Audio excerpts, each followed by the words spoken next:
sareng simkuring dianugraha dina acara nepikeun warta. Dina kasempatan ieu simkuring bade ngawartakeun ngeunaan pentingna ngajaga kabersihan di lingkungan sakola. Kabersihan merupakeun hal anu kacida penting nepikeun ngajaga kesehatan di kanyamanan warga sakola dina ngalaksanakeun kegiatan diajar. Kebersihan sekolah merupakan tanggung jawab sampurna warga sekolah, murid, guru, pegawai sekolah. Lingkungan anu bersih bakal menciptakeun suasana diajar anu nyaman, sehat, jeung sareseun. Sebalikna, lamun lingkungan sekolah kotor bisa ngabalubarkeun rupa penyakit seperti diare, demam berdarah, jeung gangguan kesehatan sejenna. Pikeun ngajaga kebersihan murid-murid dipihareup sangkan salawatna mikeun runtah kana tempatna, ngabersihkeun kelas memeh jeung saenggeus diajar, sarta ilu biung dina kabagian bebersih lingkungan sekolah. Selain di eta sakola oge biasana ngayakeun program piket kelas jeung kerja bakti rutin pikeun ngajaga kebersihan lingkungan.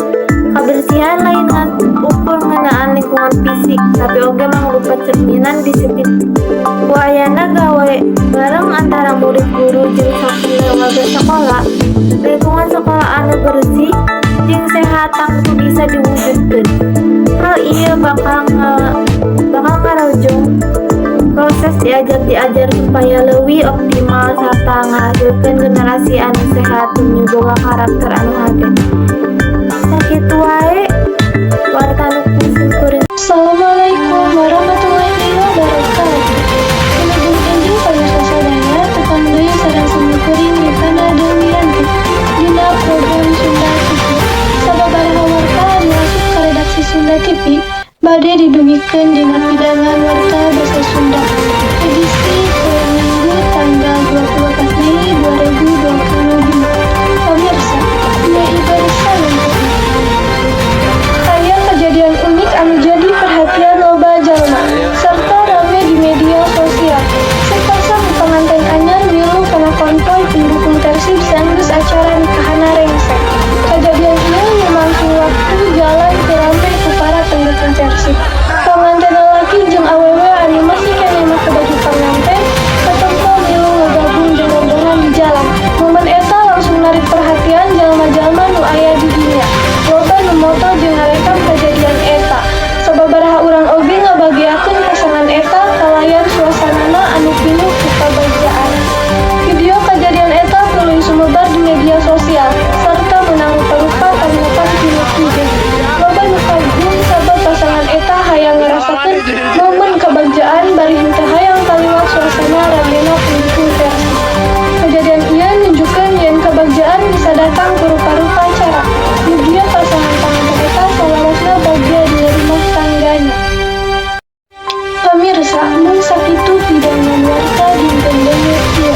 Ngawakilan redaksi Sunda TV, simkuring Rifana Dewiyanti seja amit mundur ditahakeun teh nepeni aya kalepatan.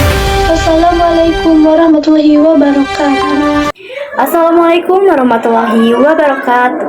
Sampurasun, wilujeng enjing para pemirsa patepang di sareng simkuring Renita Putri anu bade nepikeun salah sahiji warta ngeunaan manfaat ngagunakeun media sosial kalayan wijaksana. Dina zaman ayeuna, kamajuan teknologi ngajadikeun informasi gampang pisan sumembar ke masyarakat. Ngaliwatan YouTube jeung media sosial sejenna, urang bisa mangrupakeun rupa-rupa informasi kalayan gancang jeung gampang. Loba jalma anu ngagunakeun media sosial pikeun komunikasi, diajar, neangan hiburan, nepi ka usaha dagang online. Sanajan kitu, henteu sakabeh informasi anu sumembar teh leres. Kiwari, loba berita palsu atawa hoax anu sumembar di internet. Kusabab eta, urang kudu leuwih taliti jeung ati-ati dina narima hiji informasi.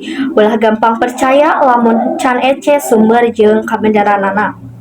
Media sosial mimoga loba manfaat pikeun kahirupan sapopoe saperti pikeun komunikasi, tapi lamun dipake henteu wijaksana, media sosial oge bisa mawa pangaruh goreng pikeun diri sorangan jeung pangaruh goreng pikeun masyarakat. Contona, aya jalma anu silihina di media sosial nyebarkeun gosip atawa nyieun pasualan kusabab salah paham dina internet.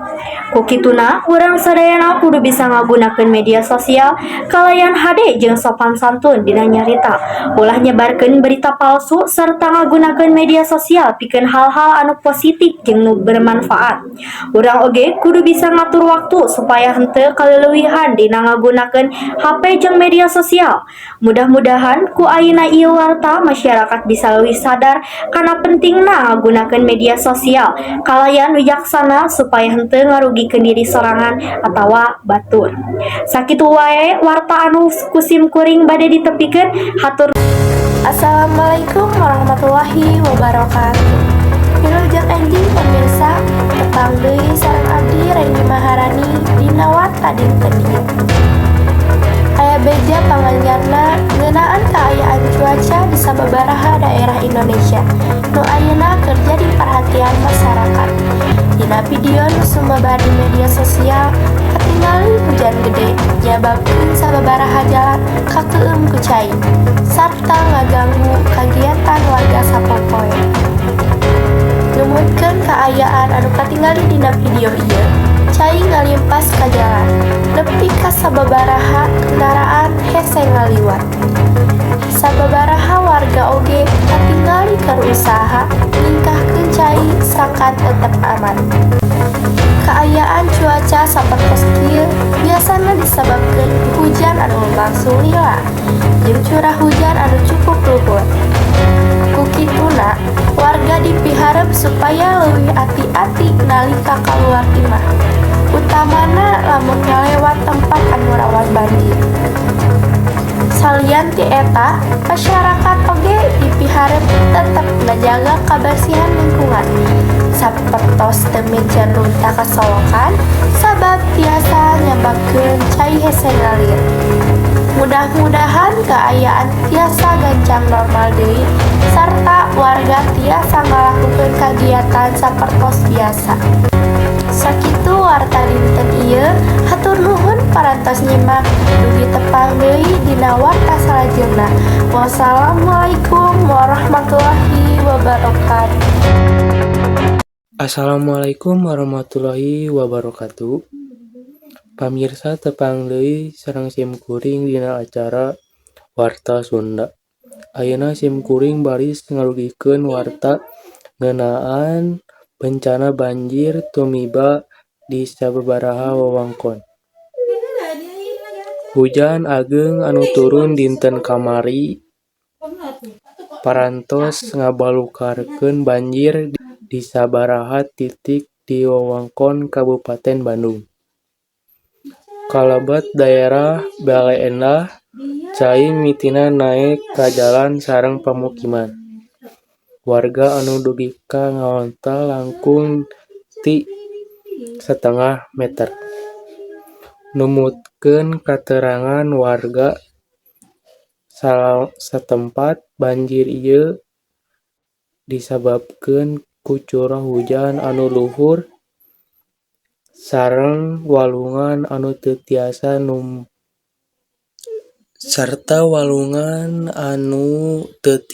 nampung ageungna cai. Akibat seueur warga ngungsi ka tempat anu langkung aman. Dugi ka ayeuna petugas gabungan ti Badan Penanggulangan Bencana Daerah atanapi BPBD nuju nyiapkeun posko darurat sareng ngabantos warga anu kenging kamusibahan. Pamirsa, sakitu wae warta anu tiasa kusim kuring tipi kahatur dina dinten ieu. Sim kuring saparakanca ngaturkeun nuhun kana para wabillahi taufiq wal hidayah. Wassalamualaikum warahmatullahi wabarakatuh. Assalamualaikum warahmatullahi wabarakatuh. Wilujeng enjing permisah tempangkeun nami abdi Nazamisya Aulani di dieu abdi bade mawaan warta tentang hantavirus anu keur merak-merakna menjadi perhatian dunia. Hantavirus mimiti kapanggih dina tahun 1878 ku para panglutik. Nalika nganglutik panyakit anu sumberna ngalewatan beurip, virus ieu bisa nular ka manusia ngalewatan cikih atawa ciduh beurit. Ayeuna WHO ngalaporkeun aya kajadian anu serius nyaeta 3 orang maut di kapal pesiar di Samudra Atlantik. Dugaan katepaan hantavirus. Dina hiji kapal pesiar, kajadian ieu ngajadikan hantavirus jadi perhatian dunia sebab bisa nular ka manusia dan menyebabkan penyakit serius mun teu tereh ditanganan. Ku kituna urang kudu waspada, ngajaga kebersihan lingkungan serta ngabataskeun kontak jeung beurit supaya bisa nyegah penyebaran hantavirus. Sakitu wae warta ti abi. Wassalamualaikum warahmatullahi wabarakatuh. Assalamualaikum warahmatullahi wabarakatuh. Sampurasun patepangdi sareng simkuring Nazmia Pauji ti kelas 1110. Ayeuna abdi bade ngadugikeun warta tentang banjir di Bala Endah. Sababaraha hiji minggu katukang, daerah Bala Endah Kabupaten Bandung kakeunaan ku rupi-rupi musibah. Salah sahijina budalna cai di Wahangan Citarum. Dumasar kana data anu aya kurang leuwih 1536 imah katut wangunan sakola jeung pamarentahan kakeueum ku cai Wahangan Citarum. Panyebab budalna cai Wahangan teh sebab gedena cai hujan jeung lobana runtah anu ngahalangan kokocoran anu ngabulakarkeun cai jadi ngembiang. Pamarentahan daerah geus ngadata korban jiwa ka sababaraha tempat sebab dumasar kana hasil laporan ti warga masyarakat teu saeutik ayana korban jiwa anu kabawa banjir. Masyarakat Kota Bandung ngarasa prihatin ku ayana musibah eta. Masyarakat oge ngaayahkeun tarekah ngumpulkeun warga keur sumbangankeun ka warga anu kenaan musibah eta. Sakitu wae warta anu tiasa simkuring dugikeun. Wassalamualaikum warahmatullahi wabarakatuh. Hatur nuhun. Assalamualaikum warahmatullahi wabarakatuh. Wilujeng enjing pamirsa sadayana tepang deui sareng simkuring dina mujidah dina program Warta Sunda. Sababaraha warta anu asup prediksi Sunda teh bade didugikeun dina pidangan warta basa Sunda. Pamirsa ieu bersalengkapna. Aya hiji kajadian anu karami pisan di media sosial nyaeta ngeunaan teror pocong anu nyebar di sababaraha daerah sarta matak ngaresahkeun warga. Di wewengkon Jember, Jawa Timur, warga sempat geger video jeung foto penampakan pocong puting-puting di hareupeun imah warga. Loba nu sieun salatatuani kaluar geuting sabab nyangka eta kajadian teh bener. Anu dipariksa ku pihak polisi tatela video eta lain kajadian mistis tapi dengan ubah hasil rekayasa digital make teknologi AI. Polisi oge geus ngamanikeun sababaraha rumaja anu diduga nyieun jeung nyebarkeun eta konten lebih viral di media sosial.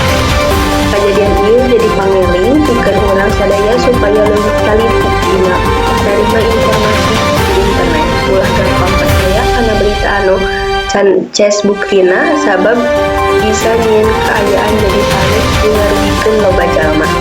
Pamirsa mun sakitu pidangan warta dina dangdut ieu abdi nadina mujidah sejak amit mundur reda dihapunkeun upami aya kalepatan. Hatur nuhun parantos nyaksian. Wassalamualaikum warahmatullahi wabarakatuh. Assalamualaikum warahmatullahi wabarakatuh. Sampurasun, pemirsa, pendak deui sareng abdi Nila Septiani Puspita di berita viral ieu. Salami sababaraha menit kapayun, abdi bakal ngadugikeun informasi anu keur haneut ngeunaan isu anu keur rame diomongkeun ku netizen. Nyaeta isu teror pocong. Masyarakat di sababaraha daerah sempet geger ku ayana bega teror pocong anu viral di media sosial. Ningali keayaan kitu, pihak kepolisian langsung turun tangan ngelakukan penyelidikan. Hasilna, polisi mastikeun yen fenomena mistis kasebut sanes makhluk lemes, melainkan ngan saukur hoax sarta rekayasa jalma iseng. Dumasar kana hasil pemeriksaan polisi, aya 3 fakta anu ngalantarankeun ieu isu viral. Rekayasa gambar AI. Sadayana, informasi tadi sekaligus nutup perjumpaan orang dina dinten ieu. Abdi Mila Septiani Puspita pamit undur diri. Wassalamualaikum warahmatullahi wabarakatuh. Wilujeng enjing sadayana simkuring bade maos nuturkeun warta ngeunaan banjir di Sukabumi. Hujan deras anu nyuhurkeun wilayah Kabupaten Sukabumi dina sabaraha dinten katupa menyebabkan banjir di sabaraha daerah di wilayah Pelabuhan Ratu jeung Sempat. Cai ngarenep 5 warga nepi ka jangkungna kurang leuwih 2 meter. Sajabat ti eta longsor jeung tiang listrik tumbang oge kajadian di sabaraha titik. Hese diliwatan ku kendaraan. Petugas BPBD jeung aparat gabungan ayeuna masih ngalakukeun penaan jeung ngabantu warga anu sakitu wae warta anu tiasa disanggakeun atuh nuhun kana bantosan. Assalamualaikum warahmatullahi wabarakatuh. Tepangkeun nami abdi Pauja Rahman Sukarya. Dinten ayeuna abdi bade ngaduwikeun hiji warta anu nuju viral Jawa Barat khususnya di Tangerang, Banten. Nyaeta soal biji video film nu nampilkeun jalma-jalma anu pake pakaian siga pocong keur aya di lingkungan warga dina Wan Cijanari. Dumasar kana apa hasil penelitian polisi, aksi teror pocong ieu diduga dijieun modus kajahatan ku kelompok maling atau perampok. Ku cara maranehna nyingsieunan warga di tengah kepanikan masyarakat, kelompok anu teu tanggung jawab eta ngamanfaatkeun kaayaan keur ngalakukeun kajahatan. Gubernur Jawa Barat Deddy Mulyadi oge nyarita kana fenomena ieu. Anjeunna ngungkapkeun yen dina sababaraha tempat aya pocong jadi-jadian anu maling domba, ngetok panto, sareng aya nu oge ukur iseng. Di Lembang sauri Bandung ge sami. Polisi ngahimbau masyarakat meh ngahayakeun deui siskamling. Polisi oge nangkap sababaraha jalma anu jadi pocong jadi-jadian di daerah Bandung. Ame lalu lintas ieu pokona mah. Cekap we lah sakitu di kami. Hatur nuhun ka perhatianana. Assalamualaikum warahmatullahi wabarakatuh. Assalamualaikum warahmatullahi wabarakatuh. Tapangkeun wasta kuring Fatianu Rizki.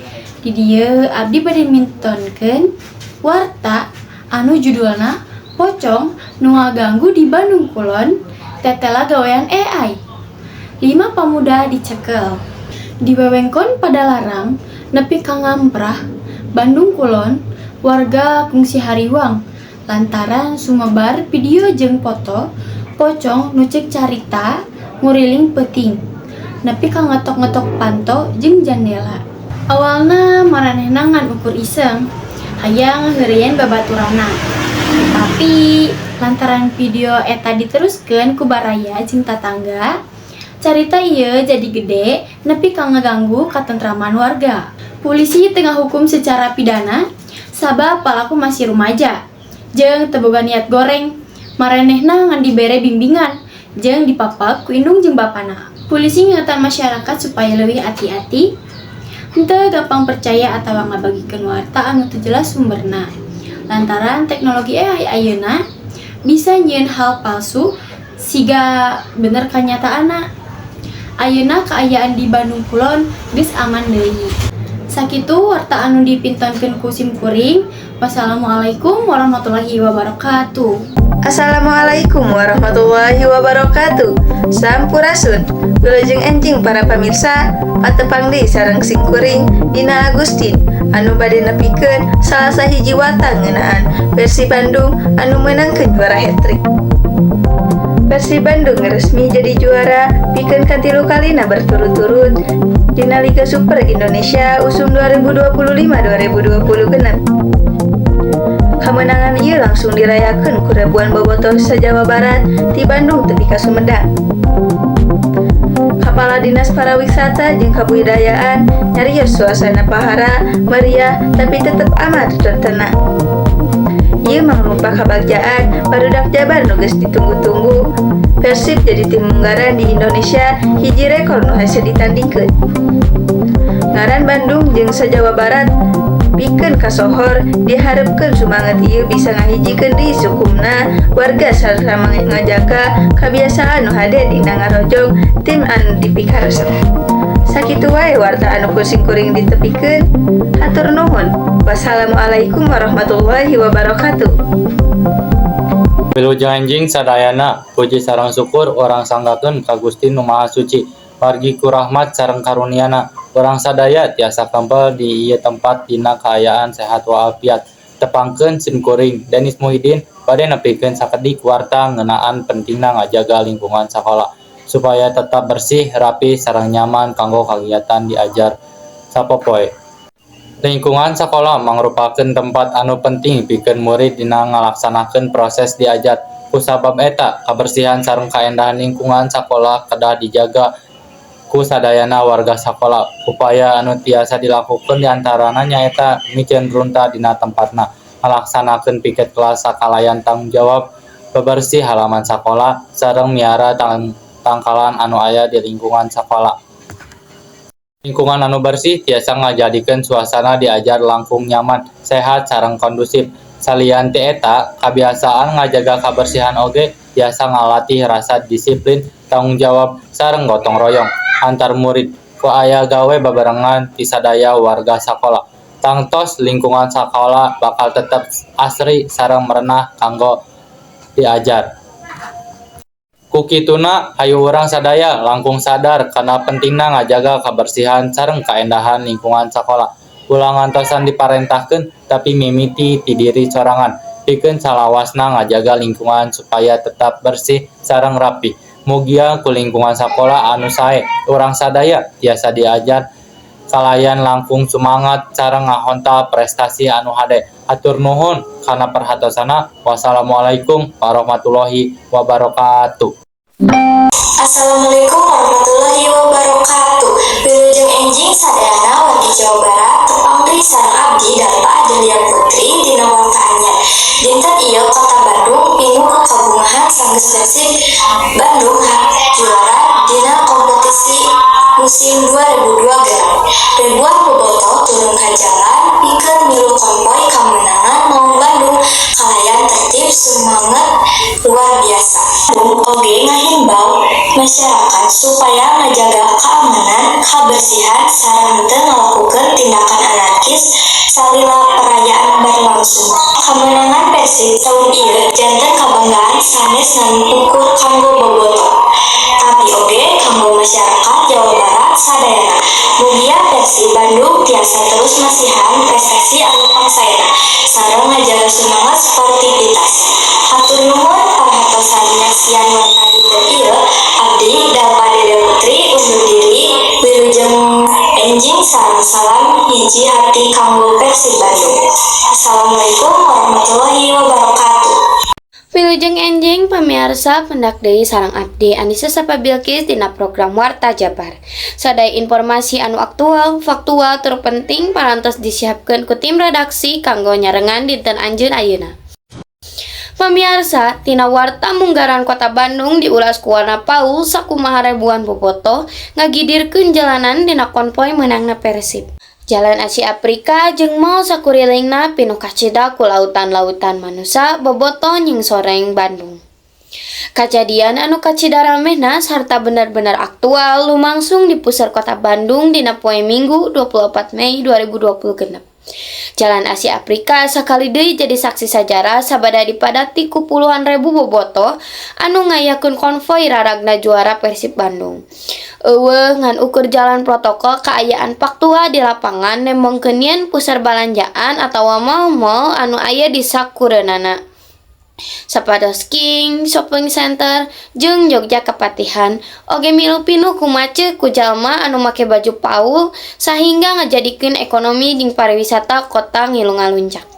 Ieu konvoy selebrasi kejuaraan dilaksanakan ku ribuan bobotoh warga Kota Bandung, para pedagang jeung wisatawan mimiti pabeasan luhur nepi ka peuting.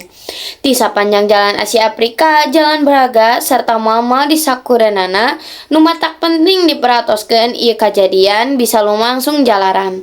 Salaku ebrehan rasa bunga anu kacida ti masyarakat sabada Persib Bandung hasil ngahontal prestasi anu gemilang di kancah liga domestik. Kumaha kaayaan jalanan macet total ku konvoy motor jeung mobil anu mawa atribut Persib sehingga antusiasme anu luar biasa ieu ngalantarkeun momo di sabudaranana Asia Afrika pinuh ku bobotoh anu milari tuangeun niuhan atanapi ngadon balanja. Hal ieu mere manfaat anu badag pikeun ngaoncatkeun omset para pedagang leutik jeung pengusaha mal eta pisan anu ngalantarkeun ieu warta mibanda ajen keagungan sarta solidaritas sosial anu kuat anu nemongkeun kumaha kompakna masyarakat Sunda dina ngarojong tim kaurseuna. Pihak kepolisian sarta pemerintah Kota Bandung ngahaturkeun nuhun ku sakumaha bobotoh anu parantos ngajaga katertiban najan kaayaan jalan macet pisan. Sanajan jalanan padet, konvoy lumangsung kalayan aman tur kondusif sarta mawa kabagjaan pikeun sakumaha warga Jawa Kulon. Pamiarsa, mun sakitu warta anu tiasa kasanggakeun dina dinten ieu. Abdi Anissa Sapa Bilqis pamit undur diri. Wilujeng tepang deui dina warta salajengna. Hurip Persib, wilujeng enjing. Assalamualaikum warahmatullahi wabarakatuh. Wilujeng enjing pamirsa, tepang deui sareng simkuring Andina Hernisa dina program Warta Sunda. Dina warta kiwari, urang bade nepikeun kajadian kecelakaan kereta api di stasiun Bekasi Timur, Jawa Barat. Kajadian ieu lumangsung dina tanggal 27 April 2026. Numutkeun keterangan ti PT KAI sareng aparat kepolisian, kecelakaan ngalibatkeun kereta Argo Bromo Anggrek sareng KRL komuter lain jurusan Cikarang. Samemeh tabrakan utama kajadian, aya taksi nu eureun di rel kereta api nepi ka ditabrak ku KRL. Kusabab eta, perjalanan kereta jadi kaganggu sarta tungtungna Argo Bromo Anggrek nabrak KRL ti bagian tukang. Korban dina kajadian ieu kacatet aya 16 urang nu maot sareng 81 orang nu luka-luka. Sadayana korban nu maot nyaeta awewe lantaran gerbong nu paling pama katabrak mangrupakeun gerbong khusus awewe. Sababaraha korban luka langsung dibawa ka rumah sakit di wewengkon Bekasi pikeun meunangkeun perawatan medis. Tim SAR, polisi sareng petugas KAI langsung turun ke lokasi pikeun ngalakukan evakuasi. Proses penyelamatan lumangsung sababaraha jam sabab aya korban nu kacepit dina gerbong kereta nu ruksak pama. Presiden Indonesia oge marentahkeun sangkan dilakukan panalungtikan lengkap ngeunaan sabab kecelakaan ieu. KNKT sareng pihak kepolisian ayeuna masih malungtik kajadian pikeun mastikeun panyebab utama tabrakan eta. Ku ayana musibah ieu, masyarakat dipiharep langkung ati-ati nalika nyebrang rel kareta sarta salawasna nurut kana aturan kasalamatan transportasi. Mugia warta dinten ieu tiasa janten pangawaruh kanggo urang sadayana. Hatur nuhun parantos nyaksian program Warta Sunda. Wassalamualaikum warahmatullahi wabarakatuh.